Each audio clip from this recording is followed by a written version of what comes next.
옛말에 그런 말이 있습니다. 서울 가면은 조심하라고요. 눈 감으면 코베 간다고 그랬습니다. 왜냐하면 사람들이 많이 모이니까 순수한 사람들만 모인 곳이 아니고 사람을 이용해서 속일 사람이 상당히 많기 때문에. 근데 요즘에는 눈 떠도 코베 갑니다. 그렇죠? 정신 차리지 않으면 우리가 속는 줄 모르고 속는 경우가 많습니다. 사람들이 순수하니까 나는 다른 사람들도 순수하겠지 하지만 여러분 보면은 남을 이용해서 성공하려고 하는 사람들이 아주 득실득실하고 있는 이 시대의 현실의 모습을 보면서 우리가 정신 차려야 됩니다. 시골 같은 데 가면은 현수막이 걸려 있대요. 뭐냐면 할아버지 할머니 보이스피싱 조심하세요. 왜냐면 보이스피싱 하면 할아버지 할머니들이 뭘 압니까? 잘 모르시잖아요. 그러다 보니까 전화해가지고 막 하니까 아이고 큰일 났나 보다 하고 이제는 통장 알려주는 통장으로 돈을 이체했는데 나중에 보니 돈을 몽땅 잃어버리는 경우가 있습니다. 근데 여러분 사실 알고 보면은 할아버지 할머니 문제가 아니더라고요. 이 문제를 본 대학 교수도 당하고 의사도 당하고 변호사도 당하고 판사도 당하고 모든 사람, 은행원까지도 이제 뭐 파밍에 당했다 하는 뉴스를 여러분 접해 보셨을 것입니다. 그렇게 조심하세요, 조심하세요 하는 사람이 자기가 당하는 거예요. 왜냐하면 자기가 그 충격을 딱 받으면 자기가 이성으로는 이해가 되는데 이성이 딱 마비가 돼버리니까 자기가 당하고 나서 왜 당했는지를 모르는 거예요. 그래서 여러분 은행 차원에서도 어떻게 하면 30분 인출을 지연시킨다 뭐 이런 뉴스들도 나오잖아요. 30분이면은 수많은 사람 그때 정신이 되돌아왔을 때 인출을 해 나가지 않았을 때 아이고 제가요 잘못했어요 철회해 주세요 할 수 있는 30분 이 어떤 정한 금액에 대해서는 인출을 지연하는 제도까지 만들어서 하고 있는데 하와이 어느 대학의 경제학과 교수인데 참 유명하신 분이래요. 그래서 이분이 보면은 이 알아주는 수리 경제학계에서 알아주는 분이고 세계 인명록에 등재될 정도로 유명하고 제자가 장관들이 수두룩할 정도로 장관인데 이분이 보이스피싱을 당해갖고 10억을 날렸습니다. 10억을.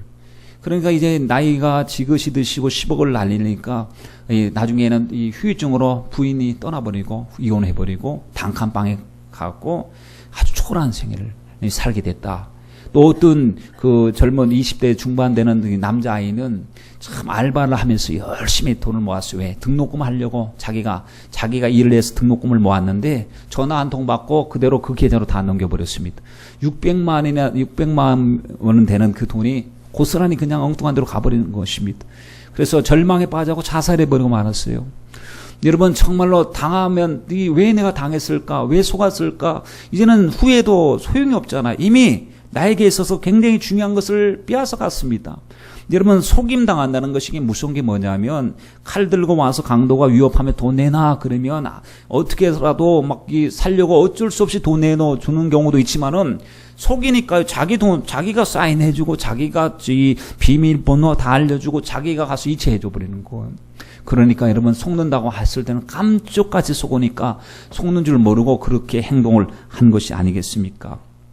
보면 성경에 보면 처음부터 끝까지 속이는 자가 있다 했습니다. 그게 누구냐 하면 처음부터 거짓말하는 자 마귀를 일컬어서 꿰는 자, 속이는 자, 미혹하는 자, 혼미케 하는 자, 거짓말하는 자 하여튼 나쁜 짓은 다 하고 있습니다. 그 마귀가 처음부터 에덴 동산에서부터 아담과 하와를 속이더니 마지막까지 계속 속이는데 가인이 속아 넘어갔잖아요. 동생을 죽이는데 화가 나서 미워서 죽였어요. 시기 질투심 때문에 죽였는데 나중에 보니까 그게 마귀의 충동질이었대요. 마귀의 충동질. 그리고 다윗이 정말 갑자기 교만한 마음에 들어가지고 막 인구 조사해갖고 자기를 좀 우월하게 하고 싶은 마음에 들어서 남이 만류를 해도 막 억지로 했어요. 나중에 보니까 그것이 마귀가 주었던 교만인 것을 알 수가 있습니다. 여러분 롯이 자꾸 보니까 눈에 보이는 대로 막 행동을 합니다. 삼촌이 너 어디 가냐 하면서 가더라도 너무 멀리는 가지 말고 하나님을 섬기는 데 있어서 소홀히 하지 말자고 아마 이야기를 했는데도 불구하고 그냥 뿌리치고 자꾸 가서 소돔성으로 갔습니다. 소돔성에 갔더니 보는 결국에 망할 곳에 갔는데 들어갈 때 온 재산 다 가지고 들어갔습니다. 왜? 성공하기 위해서. 망하는 줄 몰랐습니다. 근데 나중에 보니까 하나님이 그곳은 심판해야 될 수밖에 없는 음란한 도시였고 죄악의 도시였던 것을 알 수가 있어요. 그러니까 여러분 속는 사람은 자기 자신에게 속고 세상에 속고 마귀에게 속는데 그러면 속이는 놈이 나쁩니까? 속는 사람이 나쁩니까? 둘 다 나쁘잖아요. 그렇죠? 속이는 마귀가 나빠요. 근데 마귀는 원래 속이는 자예요. 지금까지 처음부터 시작해서 계속 속였습니다. 그래서 우리가 기도하고 말씀 듣다 보면 무슨 생각을 갖냐면 하나님 저 마귀가 안 속아야 되는데 마음에 분이 가득할 때 기도해야 되겠다. 의심이 들어왔을 때 기도해야 되겠다. 남이 미울 때 기도해야 되겠다. 교만한 마음이 들 때 기도해야 되겠다. 왜냐하면 그것이 마귀가 속이는 아주 보통의 수법이기 때문에 여러분 교만 또 미워하는 거, 또 하나님 앞에 완악함을 가지는 것, 우상 숭배하는 거, 이거 다 마귀의 속임수인 줄 알고 정신 우리 바짝 차려야 될 줄 믿습니다. 보세요. 마귀는 원래 속이는 자이기 때문에 속여요. 근데 여러분 마귀가 속이고 거짓말을 한다는 자체는요. 여러분 거짓말을 해보셨잖아요. 그렇죠? 거짓말할 때 진짜 거짓말인 줄 몰라서 하셨어요? 거짓말인 줄 알고 하셨어요? 거짓말인 줄 알고 했던 경우가 많습니다. 왜 그러냐면 진실을 말하고 사실을 말하면 안 될 것 같아요. 그래서 그걸 숨겨야 돼요. 나의 어떤 목적을 달성하고 이익을 위해서 그걸 숨기기 위해서 거짓말을 하는 겁니다. 그러니까 거짓말하는 당사자도 거짓말인 줄 알고 있어요. 만약에 제가 했던 말이요 거짓말인지 몰랐는데 하면은 그래도 정상 참작이 되겠지만은 거짓말인 줄 다 알고 있어. 가르쳐 준 것도 아니에요. 근데 거짓말은 어찌 그렇게 능수능란하게 잘하는지 몰라요. 그러니 여러분 보십시오. 보면 마귀가 하나님을 모르겠습니까? 마귀는 영적인 존재입니다. 마귀는 자기 때를 알고 있고요. 마귀는 결국에 자기 망할 것도 알고 있어요. 하나님을 대항해봤자 안 된다는 것도 알고 있어요. 그리고 마귀는 처음에 어땠습니까? 하나님께서 그를 너무 영광스러운 부족함이 없는 존재로 하나님께서 세워주셨어요. 그런데 그가 교만 때문에 완악해 갔기 때문에 결국에 하나님께 도전하다가 망해버린 존재가 되고 말았습니다. 이제는 진실을 압니다. 하나님께 도전하면 어떻게 되는지 망한다는 사실을 압니다. 감히 하나님의 권위에 도전하고 주권에 도전하면 살아남을 자가 없다는 사실을 압니다. 그리고 자기가 그 심판의 대상이 되었습니다. 때가 하나님의 허용된 시간에는 활동할 수 있지만 허용된 시간이 끝나면 바로 심판을 받아야 된다는 사실을 마귀는 철저하게 알고 있습니다. 그런데 그 마귀가 거짓말을 가지고 와서 속이는 거예요. 왜? 물귀신 작전처럼 같이 죽자는 거, 같이 죽자는 거. 하나님의 사랑하는 대상들을 타락시키는 것이 주님께 도전해서 원수 갚는 길이다 생각을 하는 겁니다. 그래서 보면은 만약에 마귀가 개가천선을 하고 나서 만약에 사실 진실 그대로 말한다고 생각해 보세요. 아담과 하와에게 이렇게 말해야 됩니다. 아담과 하와야, 니네들은 절대로 선악을 알게 하는 나무의 실과를 먹어서는 안 돼. 하나님은 진실하신 분이시오. 하나님이 그 사랑을 배신하면 나 같은 꼴이 된다. 나는 버림을 당했어. 나는 심판이 내 눈앞에 곧 펼쳐지고 있을 텐데 절대 나 따라오지 말고 하나님의 말씀에 순종해라 라고 해야 되는데 마귀가 그럴 리가 있습니까? 여러분, 마귀는 같이 죽자는 겁니다. 결국에 마지막을 알고 있는 마귀가 유혹할 때 여러분 우리가 분별력이 없어서 당하면 되겠습니까? 에덴 동산에서부터 속이는 작업이 시작되었던 그 작업이 주님 오시는 그날까지 여러분 계속된다는 사실을 우리가 알아야 될 줄 믿습니다. 그러므로 하나님 우리의 지혜와 우리의 재간, 우리의 노력으로 마귀의 속임수를 간파할 수 있느냐? 못 간파합니다. 얼마나 마귀가 구석구석 문화 속에, 음악 속에, 또 사상 속에, 미디어 속에, 사람들, 정치인 속에, 영향력 있는 사람 속에 이미 자기가 심어놓고 자기의 좀비처럼 자기가 원하는 대로 다 움직일 수 있는 사람을 통해서 정치적, 경제적으로 움직이고 있기 때문에 영적인 것을 몰라요. 눈에 펼쳐지는 것은 단지 정책의 변화, 시대의 변화, 이런 변화를 보면서 무슨 시대가 이러니까 이러겠지라고 하는데 마귀는 자기 정체를 절대로 드러내어 놓지 않고 있는 것을 볼 수가 있습니다. 여러분 보십시오. 절묘하지 않습니까? 근데 주님께서는 자꾸 말씀하시는 거예요. 속지 말라고. 아시니까. 주님께서 이 시대에 속임수가 능한 마귀의 활동이 지금 아주 심각하게 진행되고 있으니까 깨어라 근신하라 깨어라 너희 대적 마귀가 우는 사자같이 두루다니며 삼킬 자를 찾고 있나니 정말 깨어있으라고 주님께서 말씀을 하고 계십니다. 여러분 그렇습니다. 마귀는 지금 돌아다닌대요. 그래서 대상을 찾는데 대상이 누구냐? 삼킬 자를 찾고 있다 그랬습니다. 마귀가 삼킬 자가 누군지 아십니까? 마귀가 보기에 만만한 자예요. 만만한 거. 마귀가 삼킬 자는 돈 많은 사람, 권력 있는 사람, 힘 좋은 사람, 무기 가지고 있는 사람, 권력 갖고 있는 사람 무서워하는 게 아니고 영적 지식이 없는 사람, 하나님에 대한 의식이 없고 깨어있지 않는 사람, 분별력이 없는 사람, 그런 사람을 쉽게 삼켜버립니다. 그러니 여러분 생각해 보세요. 마귀가 지금 우리 가정을 딱 노려볼 때 아이고 저 가정 저거 삼키기 아주 만만한 가정이야. 왜냐면 집에 가정에 기도하는 사람도 없지, 영적 위기의식도 없지, 말씀대로 살려고 몸부림치는 것도 없지, 생각 속에서는 평안하다 안전하다는 생각, 영적 안일주의에 빠져있죠. 마귀가 손을 안 대도 그냥 자기 편이라고 그냥 두 손 들고 항복하고 백기 들고 오고 있으니 마귀가 봤을 때 얼마나 만만하겠습니까? 근데 어떤 가정에 보니까 세상적인 권력도 없어요. 뭐 자랑할 것이 없어요. 그런데 정말 하나님의 말씀대로 살려고 몸부림치고 기도하면서 주여 우리 사랑하는 자식들이 오직 믿음과 성령으로 살기 원합니다. 우리 남편이 믿음의 사람 되기 원하고 아내가 하나님 건강하고 성령 충만하기 원합니다. 부모 형제를 구원하여 주옵소서 하고 막 끼어서 정신 차리고 끼어 기도하는 가정을 보면 마귀가 손댈 수 없는 사람이에요. 왜냐하면 여러분 성경에도 히브리서의 말씀에 나온다고 했지요. 이런 사람은 세상이 감당치 못한다 그랬어요. 왜냐하면 마귀는 조금 주고 회유하고 조금 핍박을 가면 그냥 뒤집어지는 사람들은 손쓰기가 쉽지만은 오직 복음주의 성령주의로 믿음으로 변화된 사람은요 손쓸 수가 없어요. 왜냐하면 부활신앙을 가지고 있기 때문에 죽어도 다시 사니까 여러분 세상이 감당할 수가 없는 사람이 되고 만다라는 사실입니다. 마귀의 괴계가 얼마나 대단한지 여러분 구약을 보고 신약을 보면 놀랍습니다. 왜냐하면 구약의 이스라엘 백성들에게 보세요. 하나님께서 그 백성들이 시내산에서 율법을 주셨잖아요. 율법을 받고 나서 하나님께서 친히 그 가운데 임재하시고 영광 가운데 함께 하신 그들이 멸망당한 걸 보세요. 애굽의 땅에 가나안 땅에 들어가기 전에 그 광야에서 다 죽어버려요. 누구의 괴계 때문이었는지, 마귀의 괴계 때문에 수많은 사람이 도매금으로 다 무너졌어요. 생각을 지키지 않았던 사람, 그들이 약속이 없었습니까? 구름기둥 불기둥이 없었습니까? 하나님 임재가 없었습니까? 성막이 없었습니까?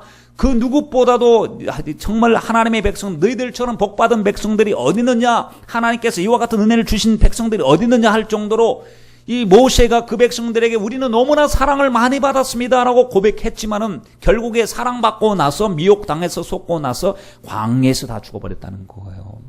왜 저들이 그랬느냐? 그만큼 여러분 영적인 미혹이 심각합니다. 여러분 보십시오. 그 율법을 줬더니 율법대로 말씀대로 뜻대로 살지 않고 율법주의자 되는 거 보세요. 율법주의자들이 나중에는 뭡니까? 정죄하고 참소하더니 주님이 와서 율법의 본정신과 바른 말씀을 전해줘도 오히려 자기들 공격한다고 하면서 그들이 예수님을 십자가에 못 박는데 아주 장본인이 된 걸 보세요. 그게 누구의 작품일까요? 마귀의 작품이잖아요. 그런데 감사한 것이 성령이 오셨어요. 도우시기에서 성령께서 오셔서 마귀의 괴계를 알아차리게 하시는 거예요.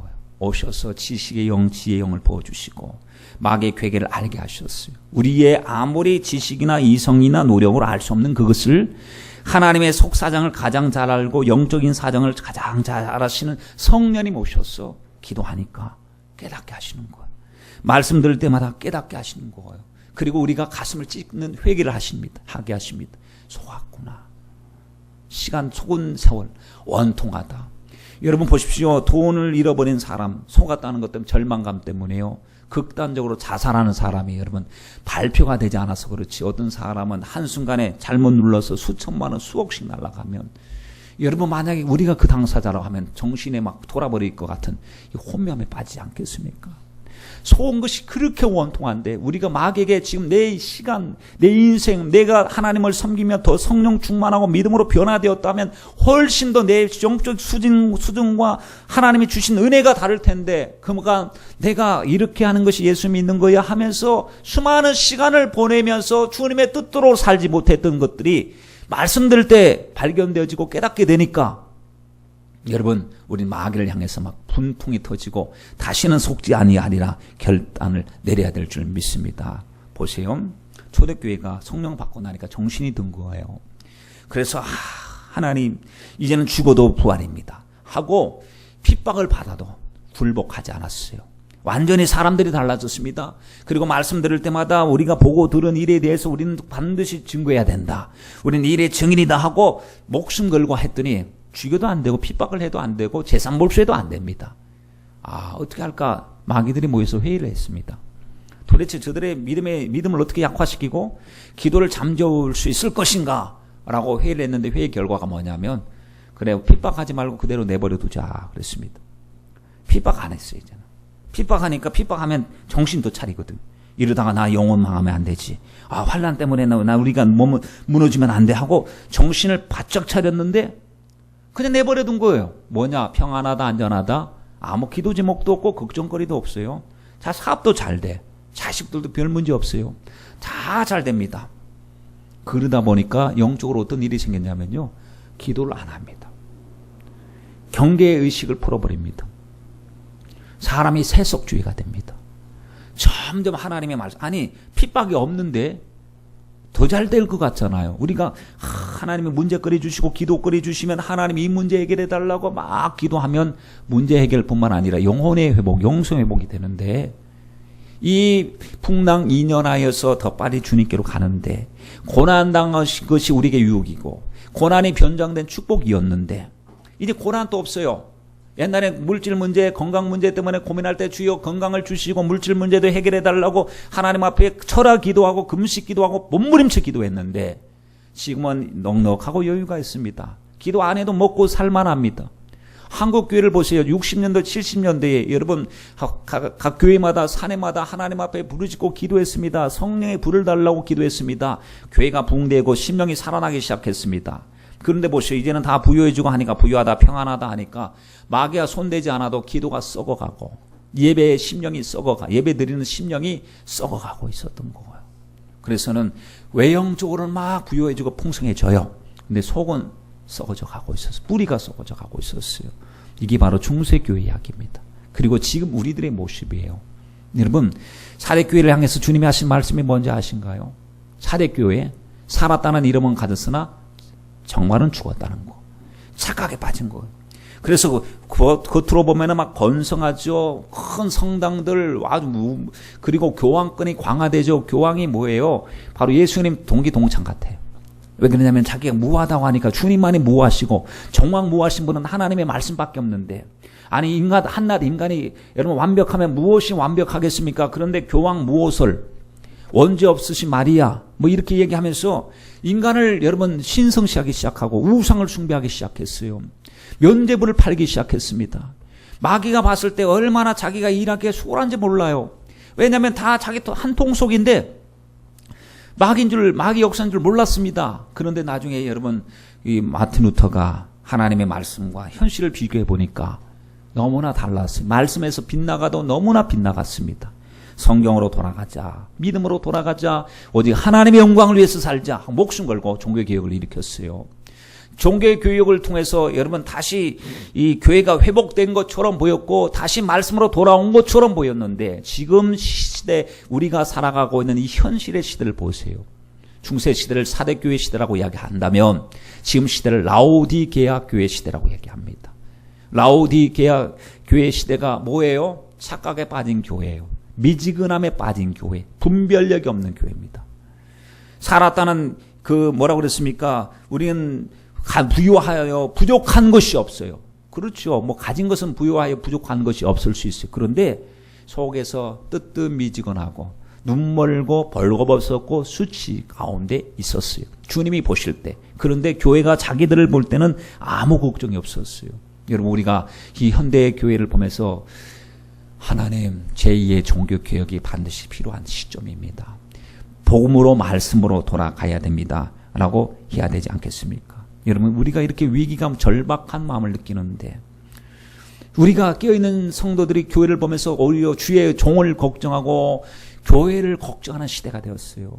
여러분, 주님께서 정말 이 시대의 교회를 보실 때 얼마나 갑갑하실까? 여러분, 교회는 무엇이 충만해야 됩니까? 주님의 영광, 주님의 복음이 충만해야 됩니다.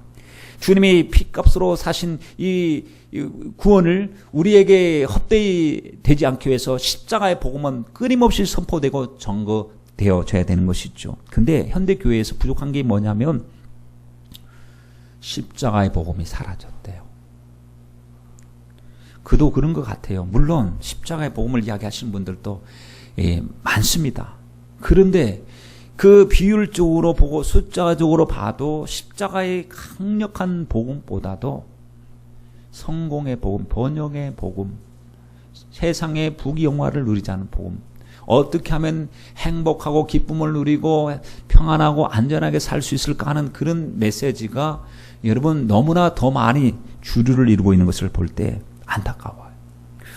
여러분, 물과 성령으로 거듭나지 아니하면 하나님의 나라를 볼 수 없다고 했고, 물과 성령으로 거듭나지 않으면 하나님의 나라 들어갈 수 없다 했어요. 그럼 어떻게 하면 거듭날 수 있을까요? 교회를 많이 다니고 성경 공부 많이 하고 집사님 되고 권사님 되면 거듭날 수 있을까요? 가만히 있으면은 나는 가만히 있고 그냥 왔다 갔다 하면 거듭날 수 있을까요? 아니에요. 물과 성령으로 거듭난다는 것은 진실한 죄에 대한 회개, 물세례라고 하는 것은 뭐죠?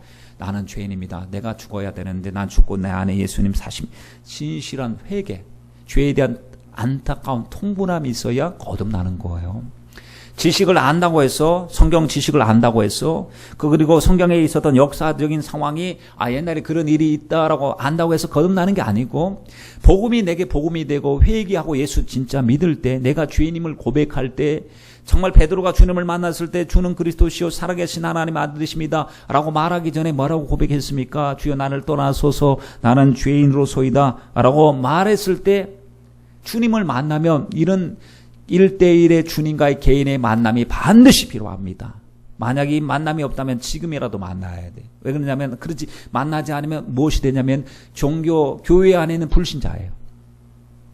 교회 안에는 오랫동안 교회는 왔다 갔다 하는데 진짜 예수님 믿지 않는 불신자예요.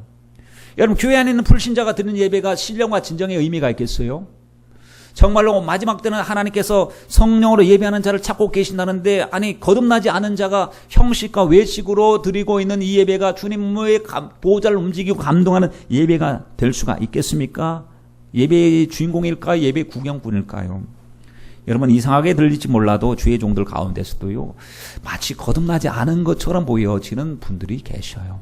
충격적이에요. 왜냐하면 아니 예수의 피로서 거듭났으면 저런 악한 일에는 말하지 말고 예수님 말씀을 전해야 되는데 꼭 마귀 앞제기비 같아. 꼭. 아니 다른 부분 한쪽 부분을 봐서 그런지 몰라도 꼭 마귀 대변인 같아요.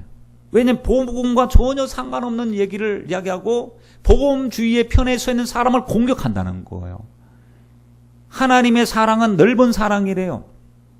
회개하는 자에게 하나님의 사랑은 받아주시는 사랑이지, 회개하지 않고 완악하고 교만한 자에게까지 주님께서 회개하지도 않았는데 심지도 않은데 거두게 하시는 하나님이 아니시라는 사실을 우리는 정확하게 잘 알아야 됩니다. 여러분, 소경된 자가 소경을 이끌면 둘 다 죽습니다. 우리 모두 하나님, 우리가 끼어서 이 마지막 시대에 우리 마지막 주자라고 하는 의식을 가지고 우리 끼어 있어야 됩니다. 그리고 하나님, 그러나 최후 승리는 반드시 주님께서 선을 이루게 하시고 결국에 하나님의 뜻이 온전히 이루어질 줄 믿습니다 하고, 사람이 듣기 좋아하는 프로그램이나 소리를 듣는 것이 아니고 정말로 하나님의 편에 서 있는 하나님의 사람이 되게 해달라고 우리 기도해야 됩니다. 여러분, 수로 보세요.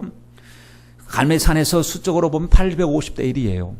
여론으로 보면 850대 1이면요. 여기가 진리가 맞아요. 여기가 선이 맞아요. 여기가 여론이 그렇다니까요. 여론이 아무리 850명이 맞다고 해도 하나님의 역사는 여기서 일어났어요. 하나님의 역사는 하나님 편에 서 있었던 엘리야를 통해서 일어났습니다. 그러므로 사람 많다고 여러분 우리가 여론 때문에 움직이는 사람이 아니라 우리는 하나님의 말씀으로 움직이는 사람이 되어야 될 줄 믿습니다. 성경에 보면 여러분 아시죠? 부자 청년 이야기 말입니다. 부자 청년이 예수님께 찾아왔어요. 그리고 물었습니다. 선한 선생님이여, 어떻게 하면 영생을 얻을 수 있냐고 물었어요. 그랬더니 주님께서 이렇게 그를 보시고, 그는 청년이었고 관원이었고 부자였대요. 젊음이 있습니다. 그 권력이 있습니다. 또 재물이 있었어요. 그런데다 게다가 추구했던 것이 영생에 관한 문제였어요. 어떻게 하면 영생을 얻을 수 있느냐라고 질문하니까 주님이 젊은 사람이 돈 가지고 타락할 수도 있는데 하나님의 나라에 대한 관심을 가지고 있으니까 주님이 기뻐하시고 사랑스러워서 주님이 말씀을 하셨습니다. 그래서 뭐라고 하시면 하나님의 기록된 말씀을 다 지켜 행하라 그랬더니 그것도 다 지켜서 어려서부터 철저하게 신앙생활을 열심히 해왔다고 했어요. 아이고 주님께서 기쁘셔서 이렇게 말씀을 하셨어요. 주님이 그를 사랑하사 말씀하시기를 내가 가진 것을 다 팔아 가난한 자에게 나누어 주고 너는 나를 쫓아 같이 가자. 너 나와 함께 같이 가자. 내 동력자, 내 사역자, 내 제자가 되어서 함께 가자. 주님께서 딱 선택권을 주었더니 이 사람이 돈이 많은 거로 근심하여 주님을 떠나버렸다라고 했습니다. 여러분, 한국 교회의 평균적인 성도들 앞에서 평균 믿음, 평균치 앞에서 진짜 십자가 복음의 메시지를 선포한다면 그 말씀을 붙잡고 통곡할 이들이 몇 명이나 될까요? 아마도 많은 사람들은 고민하다가 갈등하다가 예수님을 떠나버린 것처럼 자기가 가지고 있는 것을 기득권, 자기가 가지고 있는 것을 버리지 못한 까닭에 주님을 떠나진 않을까? 교회를 떠나지 않을까? 왜 여러분, 왜 부자 청년이 주님을 떠났습니까? 아니, 아주 그것까지 순종하기를 주님께서는 원하셨는데 거기서 걸려서 넘어지고 말지 않았습니까? 여러분, 만약에 그 상대자가, 당사자가 내 가족이라고 한다면, 내 사랑하는 성도라고 한다면, 사랑한다면 마음이 아파도 진리 있는 그대로 전해야 되지 않겠습니까? 안 된다. 포기해도 영원하지 않는 걸 포기하고 영원한 것을 붙잡아야 된다. 여러분, 살리기 위해서 유야무야 뭐 대충 아무렇게나 말해도 되겠습니까? 하나님의 진실한 사랑을 말하는 것이 진짜 사랑하는 방법이 아니겠습니까? 마귀의 속임수는 지금 또 세상은 물론이요, 교회 안에서도 넘쳐납니다. 그래서 주님께서 이렇게 말씀하셨어요. 모든 영을 다 믿지 말래요. 그 영들이 하나님께로부터 왔는지 시험까지 해보라는 거. 왜냐하면 거짓 선지자들이 나타나가지고 막 하나님의 진실한 복음 앞에서 오히려 기득권을 가지고 많은 여론을 형성해가지고 복음을 희석시키고 복음을 변질시키는 약한 시대 속에 살고 있기 때문에 지금 마귀가 뭘 하고 있느냐? 마귀는 이 세상은 이미 거의 접수를 하고 교회 주의 종들과 성도들을 완전히 장악하기 위해서 여러분, 이 자유주의 신학, 이런 잘못된 신앙관을 가지고 혼합시키는 작업을 진행 중에 있어요. 지난 5월 22일 목회자 국제 선교 컨퍼런스가 막을 내렸는데 그때 그 표가 뭔지 아세요? 그 표가 이겁니다. 복음주의 세계교회 영적 동맹하자. 항시 보면 여러분, 복음주의 교회들이요, 남아있는 교회들이요, 이 시대에 주님의 심정을 아는 교회들이요, 각계 전투하지 말고 연합합시다. 마귀가 아주 일사불란하게 연합하고 있는데 교회가 4분 5열 되어서 되겠습니까? 교회가 하나가 돼야 됩니다. 가정에서도 영적으로 통일해야 돼. 영적 동맹, 기도로 우리 영적 동맹해야 되고 사랑으로 영적 동맹해야 되고. 왜냐하면 여러분, 이 어차피 하나님의 나라는요, 남은 자와 미혹당하는 자와의 대결 구도예요. 처음부터 시작해서 성경에 보면은 두 갈래 길을 간다고 하지 않습니까? 하나는 주님의 편을 쫓아가는 사람, 하나는 세상의 마귀 쪽을 쫓아가는 사람. 결국에 이 대결인데, 이 대결에 섰을 때는 남은 자들이, 하나님이 반드시 하나님의 영광을 위해서 남게 해 주신 자들이 있습니다. 보세요. 엘리야가 얼마나 아방이 우상 정책을 강력하게 펼치는지 주의 종들을 다 죽여버리는 겁니다. 그러니까 주의 종이 이제는 남아나질 않는 것 같고 눈에 보이지 않습니다. 그래서 주님께 기도하기, 하나님 나 혼자 남았습니다. 하나님 저 나 혼자 남았습니다 했더니, 아니다, 너 혼자가 아니야. 나를 위해서 무릎을 꿇지 않는, 바알에게 무릎을 꿇지 않는 7천을 남겨놨다고 그랬어요. 자기는 몰랐어요, 남겨놓은지. 근데 주님은 각 시대에 하나님이 남은 자를 선택해 놓으신 거예요. 여러분, 로마서의 말씀해 보세요. 이스라엘 백성들이 다 무너진 것 같아도 주님께서는 그 이스라엘 백성들을 회복하기 위해서 남겨놓은 자들이 있었다고 그랬습니다. 그 남겨놓은 자들을 통해서 주님께서 마지막 때 이스라엘을 회복시키시고 하나님의 나라를 완성하는 데 그들을 사용해 주실 줄 믿습니다. 우리들도 마찬가지입니다. 이 시대에 우리는 남은 자가 되어야 됩니다. 하나님, 이 시대에 하나님의 말씀 앞에 서서 껴서 남은 자들이 되게 하시고, 남은 자들이 모여가지고 뭘 하느냐? 너희끼리 나끼리 아니라 우리가 함께 하나가 돼야 돼요. 그래서 이 정책적인 거, 정치적인 거, 이런 것도 여러분 연합하고 대응을 해야 될 줄 믿습니다. 여러분, 성령은 하나가 되게 하시는 분이시죠. 지난주에 말씀 잘 들으셨죠. 보면은 모인 곳이 하나 되는 곳이 성령님이 임하셨어요.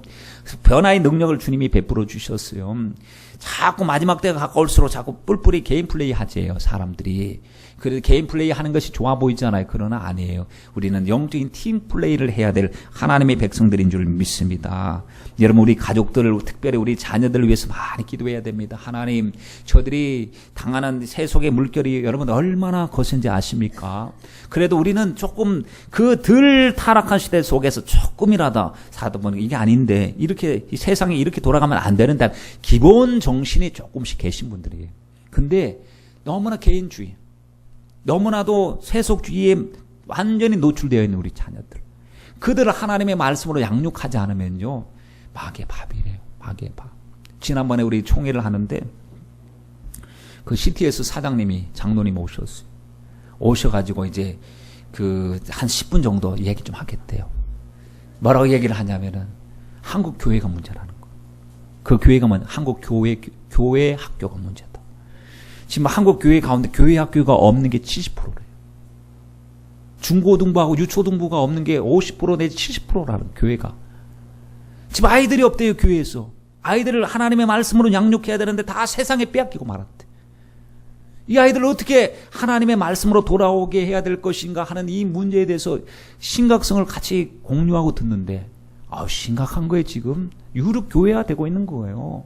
점점 갈수록 이제는 나이 드신 분들만 하지, 젊은 아이들은 세상의 우상 숭배에 다 빠져들고 있는데, 우리가 우리 가정의 자녀들부터 하나님, 저들이 하나님을 알고 성령을 받고 변화되고 은혜를 입고 주의 일꾼들이 되게 해달라고 하나님 앞에 우리가 기도해야 될 줄 믿습니다. 마귀는요, 자기 때를 알고 있어요. 근데 우리는 우리 때를 알고 있습니까? 마귀는 자기 때가 얼마 남지 않은 줄 알고 있기 때문에 더 열심히 일사불란하게 움직이고 있어요. 그런데 우리 하나님의 백성들과 성도들은 여러분 정말 마귀도 때를 알고 있는데, 우리도 이 때를 알고 우리도 일사불란하게 영적 전쟁을 위해서 성령으로 하나 되고 우리가 믿음으로 무장해야 되지 않겠습니까? 지난번에 전직 사탄 숭배자였던 존 라미레즈, 그분의 영상도 우리가 함께 봤고 그 이야기를 함께 나눈 적이 있었어요. 존 라미레즈라고 하는 사람, 이 아버지가 우상 숭배하니까 이제 그 자식도 자연스럽게 우상 숭배하는 거예요. 마귀에게 헌신하는 거예요. 그리고는 막 사람 인신제사까지 막 은밀한 중에 지금 진행되고 있다고, 막 사람 피까지 잡아가면서 마귀에게 들여가면서 막 끔찍한 일이죠. 저 서방이나 서구에 보면은 아이들이 사라지고 막 하면은 그 아이들을 잡아가지고 막 인신제사를 드린다고까지 하는 그런 이야기들이 나오고 있습니다. 그런데 영적인 것, 자기가 영적인 것을 경험한 거예요. 마귀에게 완전 마귀 음성을 다 들을 정도니까. 그리고 마귀가 하는 것을 갖다 고스란히 이행을 하고 저주를 막 퍼부어 대고 기도하는데 영혼이 분리가 된대요. 거짓말을 하지 않는다고 생각을 하고 우리가 말씀을 그대로 받아들이면 영혼이 분리가 되고 영혼이 다른 지역으로 가는 거예요. 영혼이 다른 지역에 가서 그 지역을 막 저주하는 거예요. 영적으로. 그들의 목적은 뭐냐? 교회가 문 닫고 성도가 타락하고 음란하고 퇴폐하고 죄악의 무성한 도시를 만드는 것이 사단의 목적이에요. 그래서 사단 추종자들을 통해서 막 그들도 사단의 역사가 있기 위해서 막 그렇게 하는데, 딱 가서 저주를 퍼붓는데 저주가 어느 지역에는 통하지 않았다고 그랬잖아요. 왜 통하지 않았느냐 봤더니 그 지역을 위해서 기도하는 사람이 있었어요.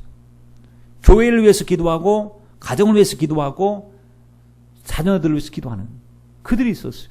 그래서 그가 이제는 뭐라고 이야기하냐면, 여러분 정말 제가 그걸 경험해 봐서 아는데요, 여러분 기도의 능력이 대단합니다.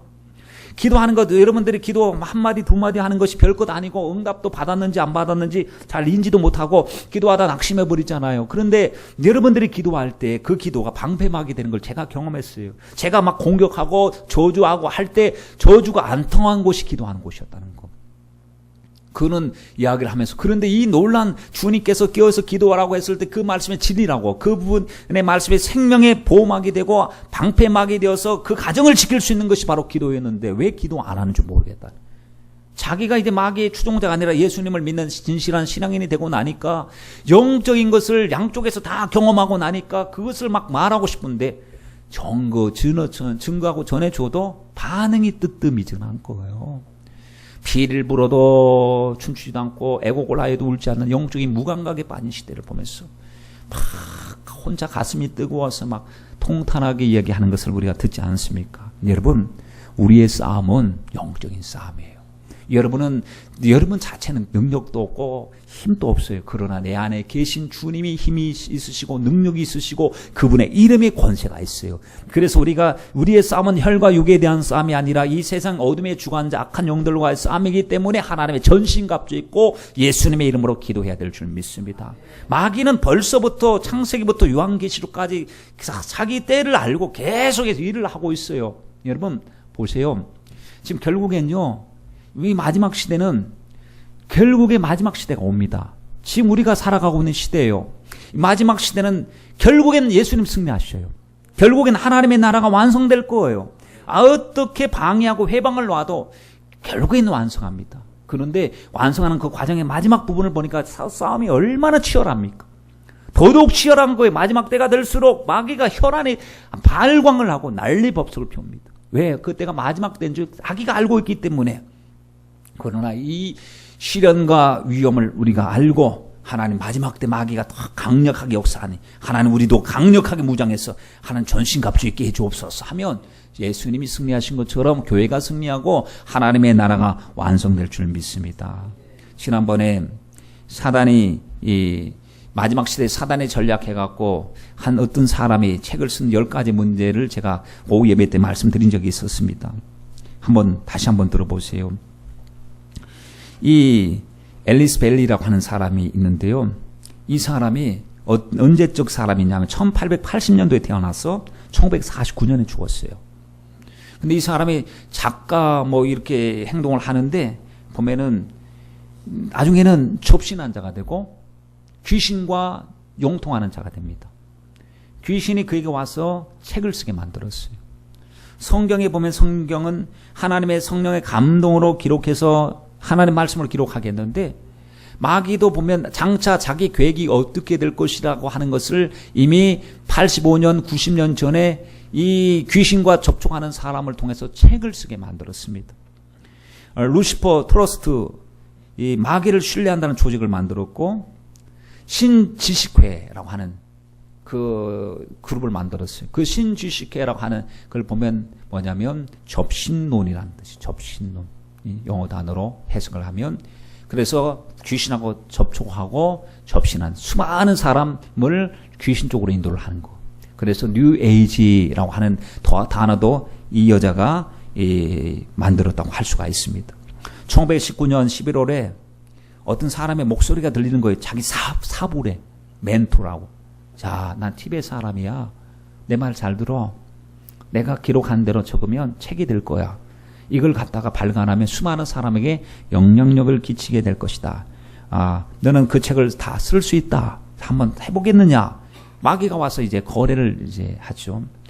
이 믿음의 사람이면 이 귀신아 떠나가라 하고 물리칠 수 있는데 마귀가 주는 말을 고스란히 적었는데 1919년부터 1930년까지 마귀가 주는 그 마감, 텔레파시 보이지 않는 멘토를 위해서 19권의 책을 기록하게 됩니다.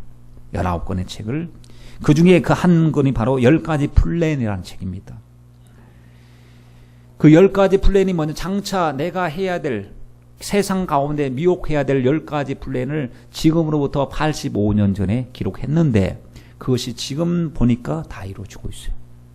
85년 전에 내 계획은 이렇다라고 적어놨더니 그때 여러분 보십시오. 지금 서구 사회에서 정부에서 공인되고 정책화되고 법제화되어 가지고 실행되고 있는 것이 여러분, 그러면서 야, 하나님 이렇게 지금 치밀하게 마귀가 계획을 하고 있는데 여러분 우리 보통 대책을 세워야 되지 않겠습니까? 자, 한번 그러면 간략하게 한번 보도록 하겠습니다. 무슨 수작을 부리고 있는지. 첫째, 교육 시스템으로부터 하나님과 기도를 제거하라 그랬어요. 교육하는데 학교에는 학교 공부만 해. 기도할 필요도 없고 하나님께 예배할 필요도 없고. 옛날에 여러분 청교도의 신앙을 가지고 나라를 세운 미국에서 이제는 종교의 자유를 행해야 된다고 그러고 기도 금지, 예배 금지, 말씀 금지 못하게 만드는 거예요. 그리고 나서 뭐냐면 제발 세상 교육만 철저하게 시키면 된다라고 했습니다. 여러분, 하나님의 말씀을 보면 어릴 적부터 하나님의 말씀을 잘 양육하라 했지 않습니까? 신명기 6장 말씀에도 보면 쉐마 들어라 이스라엘이여 하나님은 오직 한 분이신 하나님이시다 라고 하면서 하나님을 경배하고 하나님의 뜻에 맞는 하나님의 사람으로 교육하는 것이 지식의 근본이라고 그랬어요. 여호와를 경외하는 것이 지식의 근본이에요. 여러분 세상 말로도 보면 교육은 100년 대계래요. 중요한 얘기예요. 어떻게 교육을 하느냐에 따라서 아이가 완전히 달라져요. 잘못된 교육을 받으면 잘못된 사람이 됩니다. 그런데 믿음의 교육을 받으면 늙어서도 그 말씀이 떠나지 않는 성령의 사람, 믿음의 사람이 될 수 있다고 그랬습니다. 근데 교육 시스템에서 하나님을 다 배제해버리는 거예요. 그래서 법으로도 예배 못 드리게 만들고 성경적으로 기도하지 못하도록 방해를 놨습니다. 미국의 공립학교에서 하나님과 성경을 가르치지 못하게 법으로 막아놓았어요. 오히려 미국의 일부 학교들은 힌두교에서 나온 초월 명상법을 가르치고 있어요. 자, 명상이니까 좋은 거래. 한번 따라서 해보래. 음악을 하나 틀어놓고 명상한. 그러면은 명상하다가 의식의 전이 상태에서 귀신과 접촉을 하게 만드는 거. 명상 가운데 아이들이 안내자 영을 만났다고 하는데 그 안내자 영이 누구예요? 귀신이에요, 귀신. 여러분, 하나님의 말씀은 듣지 못하게 만들고 우상 숭배와 잡신을 섬기도록 이렇게 붙이고 있으니 심각한 문제가 아닐 수가 없습니다. 두 번째는 아동들에 대한 부모의 권위를 축소시켜라 라고 했어요. 왜냐하면 아동들을 공략하는 것이 가장 목적이에요. 아이들 생각을 우선시해주고 아이들 인권을 보장해줘야 된다. 여러분 아이들 인권 중요하죠. 그렇죠? 근데 부모의 훈계가 필요해요. 근데 말해도 귀를 막고 있어. 왜 그러냐? 주변에서 자꾸 학교에서 학생 인권 조례. 학생은 자유할 권리가 있다. 거기에 속박당하지 아니할 권리가 있다.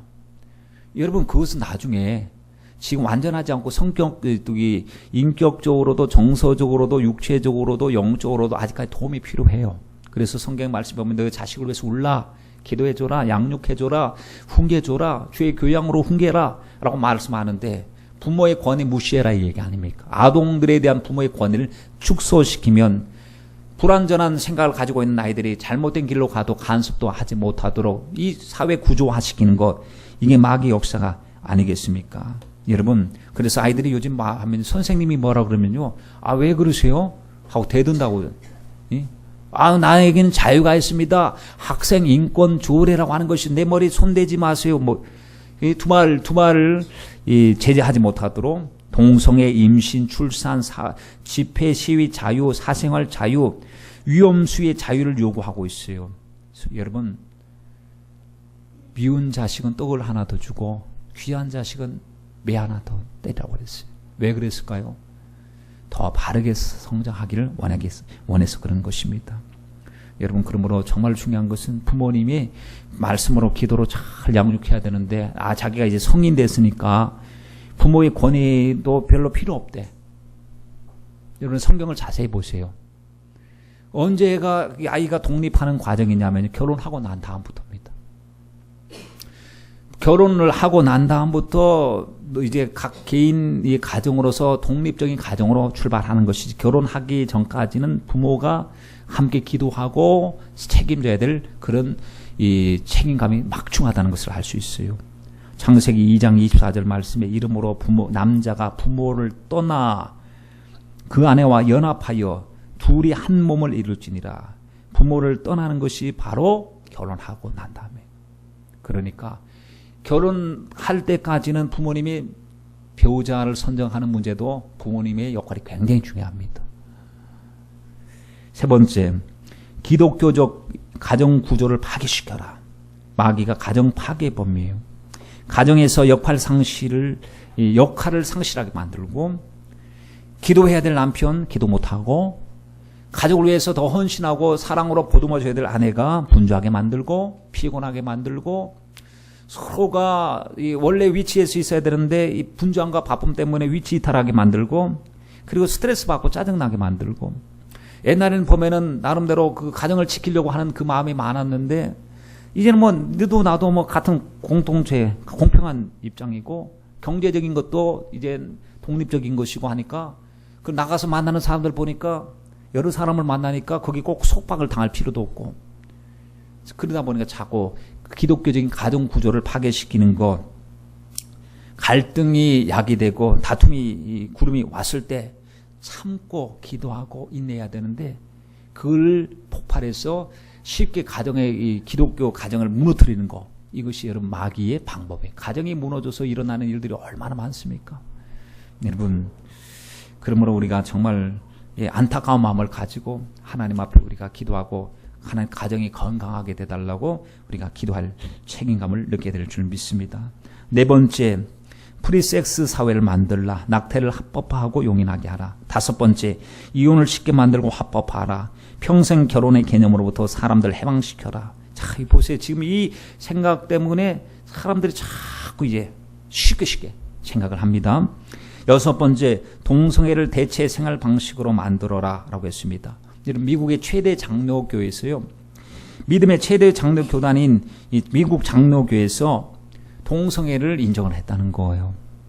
근데 그러면 동성애를 인정하면 결혼의 정의를 새롭게 내려야 되지 않습니까? 결혼의 정의가 뭐냐? 원래는 남자 한 명과 여자 한 명 간의 결합, 이게 결혼의 정의인데, 나중에는 이래 갖고는 소수 인권에 이게 저촉이 되니까 이걸 바꿨어요. 두 사람 간의 결합. 그럼 남자든 여자든 하여튼 두 사람이면 결합하면 그걸 결혼의 정의로 내리고 있는데, 결국에 감사하게 얼마 전에 보니까 그나마 일반적으로 껴있는 사람들이 있어서 그런지 이렇게 미국의 장로교에서 이걸 선포하고 난 다음부터 야, 저 교회 다니면 안 돼 하고 나온 사람이 많대요. 교단에서 이탈되는 사람이 많아서 그나마 감사한 거. 아무리 해서 주의 종들이 보고 괜찮다고 얘기해도 성도들이 개념 파악이 돼가지고 딱 말씀을 들어보니까 말씀과 다른 소리를 하고 있어요, 지금 주의 종들이. 그러니까 야, 저게 있다가 큰일 나겠다 하고 말씀으로 온전히 돌아서는 사람들이 있어서 감사합니다. 여러분, 소돔과 고모라가 왜 망했는지 우리는 너무나 잘 알고 있습니다. 음란했기 때문에, 동성연애했기 때문에 망했어요. 그런데 여러분, 아까도 영상으로 보셨겠습니다만은 앞에 서서 목사라고 하는 사람 다 목사예요. 성공해도 다 목사잖아요. 목사고. 근데 생각이 달라요. 다 하나님 사랑하신대요. 사랑하시면 사랑받게 버릴 거 버리고 회개하고 주님 앞에 나와야 주님이 사랑하시지. 주님이 가정에 이고 남색하는 자, 남자와 남자, 여자와 여자로 부끄러운 짓을 하는 사람은 하나님께서 회개하라고 말씀하셨지 옹호하고 두둔하라고 말씀하신 것이 아니기 때문에, 여러분, 이 문제를 가지고 우리가 아주 생각을 깊이 좀 해야 됩니다. 왜냐하면 영국에 있는 그 목사님들이 와서 한국교회에 막 강의를 하는 거예요. 뭐라고 강의하는지 아십니까? 여러분, 우리 전철 밟지 마세요. 우리는 망해버렸습니다. 영국 교회가 왜 망해버렸느냐? 여러분, 거기에서 존 웨슬레가 부흥의 바람을 일으키고 막 하나님 앞에 쓰임받는 그 껴있는 교회가 됐는데, 지금 영국 교회가 다 술집으로 넘어가죠. 이단에게 넘어가죠. 이 젊은 사람들 다 이교도들에게 우상 숭배하는 사람들 다 빼앗기죠. 그리고는 하나님의 말씀 증거하면 쇠고랑 차고 가서 벌금 내야 되죠. 왜 그랬느냐면 무관심 때문에. 이 법제화하고 법으로, 여러분, 소수 인권 법에 대해서 이야기할 때 저게 무슨 법이지? 저 법이 뭔지 좀 알아야 되겠어. 동성연애법 도대체 뭐야 저거 하고 법이 추진될 때, 법이 만들어지기 전에 이거 딱 보고 이거 아닙니다 여러분, 우리 정신 차려야 됩니다. 이 법은 하나님과 완전히 반대되는 법이요, 보험을 조회하는 법입니다. 저 법은 철저하게 배격해야 됩니다 해야 되는데 누구 하나 신경을 안 썼대요. 왜냐하면 나 혼자서 기도하고 나 혼자서 예배드리고 하면 별 문제 있겠어 했지만 나중에 뭐 조직 사회 구조가 복음을 전하지 못할 구조로 딱 법으로 법망으로 막 묶어버린 거. 그래서 동성애가 죄다 그러면 왜 인권을 탄압하느냐 하고 벌금을 물리는데 수억씩 막 물려버려. 감옥에 막 구두시키고. 그래서 그들이 이제 와가지고 아무리 해도요, 이미 쇠뇌화되고 보편화된 그 시대 속에서 그들이 오히려 혐오 발언하는 사람으로 치부된다라는 사실입니다. 영국에서 인권을 빌미로 동성애를 옹호하는 학교 교육 법제화 실시한 이후에 어떤 결과가 나타났느냐? 결혼이 건전한 결혼이 무너지고 가정이 깨지고 사회가 붕괴되고 해체되고 성적 문란이 생기고 낙태가 증가하는 현상이 일어났어요. 기독교 국가였던 영국에서 교회가 위축되고 정부가 기독교인의 사상 개조해야 된다. 불순한 집단이다. 질병 같은 존재라고 말할 정도로 신앙 탄압의 국가가 되고 말았다라는 사실입니다. 여러분, 한국 교회가 정신 바짝 차리고 이런 일을 동성연애 퍼레이드를 하고 집회를 하고 했을 때 한국 교회가 주목하고 목소리를 내고 한마음이 되고 반대해야 됩니다. 여러분, 이 가증스러운 일들이 자기네끼리 저 은밀한 곳에서 지하실 속에 어떤 건물 속에서 하면 누가 아무 말 하지 않겠지만 벌건 대낮에 벌거벗은 반나체 거의 나체의 수준으로 다 우리의 한국의 심장부라 이야기할 수 있는 그 서울의 또 서울시청 앞에서 그 가증하고 더럽고 한 것을 퍼레이드를 한다는 그 자체가 여러분 정서상으로 이거는 믿음의 차원을 떠나서 어떤 분이 그러더라고요. 보면 아이고 아이들 보고 나서 이거 안 믿는 사람인데 충격받을까 봐 눈을 가리는 거예요. 애들 눈을. 이거는 옹호해 줄 수도 없고 인정해 줄 수도 없는 것입니다. 우리도 정신 차려서 이게 다 동성애를 부추기는 것이 마귀 역사라는 사실을 우리가 알고 우리가 껴있어야 될 줄 믿습니다. 7번째, 예술의 품격을 떨어뜨려라. 미친 예술이 되게 하라. 여러분, 예술이라고 하는 이름이면 다 오케이고 통과입니까? 예술이 미쳐버렸어요. 드라마가 미쳐버렸어요. 영화가 미쳐버렸어요. 연극도 미쳐버렸어요. 아니, 예술이라고 이름으로 그냥 훌러덩 다 벗고 돌아다니고, 노래 예술이라고 하는 이름으로 아이돌 가수들이 와가지고 막 너무 선정적인 표주를 취하고 안무를 하고, 요즘 문화의 이 품격이니까, 요즘의 트렌드니까, 요즘에 뭐니까 다 인정하자.